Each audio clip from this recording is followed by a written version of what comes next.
Hey everyone, this is Gary D. Tonicourt from MoreThanASnapshot.com. Today I wanted to talk to you about the Osmo Pocket. I know it's been out for a long time and I'm late to the party, but I've seen a lot of good things about it and I'm looking for a light, simple, easy to use solution for shooting some videos. And so I'm testing it out today for the first time. There's a lot of videos on YouTube about it, and I probably have some more as well. So far I'm liking it quite a bit. I mean, it's, as you can see here, I'm walking and it's pretty steady and it tracks my face. Here you can see I'm moving around. You can see the background behind me. And you know, considering it's such a small camera, it's actually pretty decent in low light. I'm using it on auto right now. I'm not doing anything special. I do have some filters to use it in manual. Although I am in pro mode, I'm shooting 4K 24 frames per second right now. And the face tracking seems to be keeping my face right in the middle. So far so good. I'll show you some other shots that I've taken tonight. And you can let me know what you think in the comments below.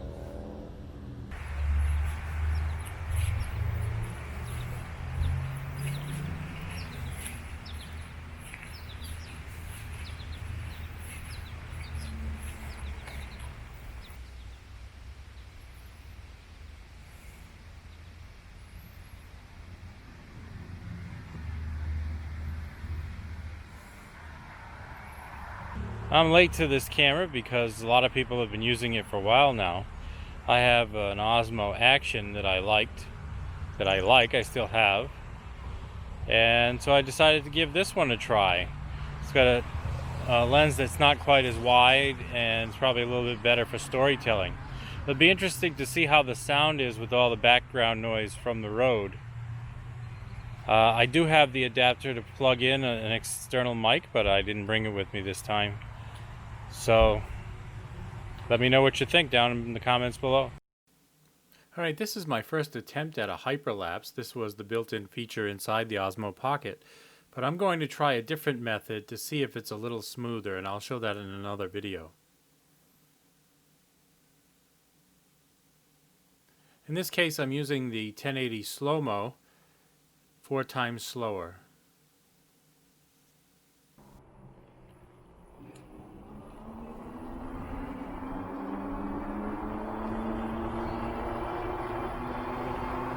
Now I'm heading down a bike path on my e-bike, and I'm testing out the low light capabilities because it's very dark, and it's also a good test of the sound. This is the built-in sound, and it's normally decent, but when there's wind, you'll see later on in this clip, it's definitely a problem. So you will need an external mic if you want better audio.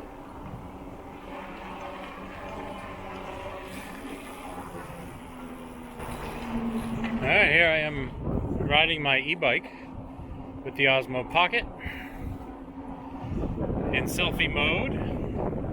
So how stable is it? I'm holding it with one hand, riding with the other, and it's quite dark out here. I'm like in the middle of the woods. So it's also tracking my face. Be interesting to see how it's going to do. It's in auto mode. I think I'll put it away now though. Coming up to an intersection and I don't want to crash. Since I used the Cine-like D profile, which is kind of flat, I was able to actually use a LUT on this footage to change the look. This is the same footage that was played earlier with an older vintage warm look to it. I used Lightroom to make the LUT. If you want a future video about that, just let me know in the comments. In the next few clips, I'm testing out the motion time-lapse feature. I'm on a tripod and I'm using manual mode so that I can control the exposure. The first couple were probably 15 minutes and the last one was a half an hour, and it could have been probably even a little longer. I also tested its stills capability. This shot was one of those 3x3 panos, and it does save a RAW file, And what's nice about that is that you can take it into a image editing program and really get the best out of it. And here you can see the edit that I made from this photo. Throughout this video, I tested a lot of the features of the Osmo Pocket just to see my first impressions of them, and so far it seems to be working well. I mentioned earlier in this video that I'm a little bit late to the Osmo Pocket. It's been around for maybe almost 2 years now, and they're probably even ready to come out with a new version soon. And you're probably wondering why I'm starting to make videos about the Osmo Pocket in 2020. Why did I decide to get one now? And it's because when it first came out, I think it had a few issues, especially with autofocus and some other little things that weren't very impressive. But over time, DJI has been updating the camera and fixing these issues. And now I think most of the major problems people were having have been ironed out. So yes, I may have started later with this product, but I think it was worth it because now these issues are much improved. Now, should they come out with a new one?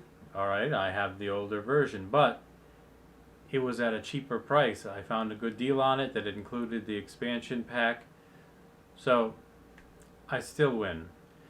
Now, if they should come out with a new one that has a lot better features, since I like this one so much, I probably would still upgrade. Please leave comments down below if there's any other questions you have about the Osmo Pocket or any of its accessories, and maybe I'll be able to make those as future videos.